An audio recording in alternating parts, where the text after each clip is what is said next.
తిరుపతి జిల్లా రామచంద్రాపురం మండలంలో సాయంత్రం 5 గంటల నుండి 20 నిమిషాల పాటు మోస్తరు వర్షం కురిసింది. ఉదయం నుంచి ఎండవేడిమి, ఉక్కపోతతో అల్లాడిన ప్రజలకు సాయంత్రం ఒక్కసారిగా వాతావరణం మారి మోస్తరు వర్షం పడటంతో కాస్త ఉపశమనం పొందారు.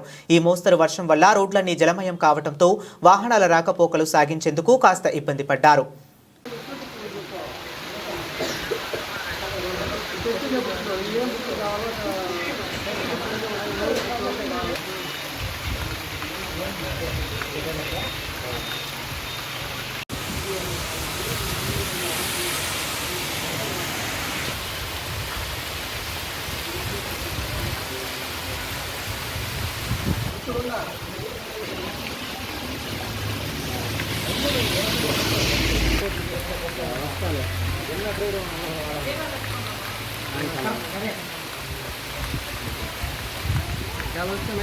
చాలా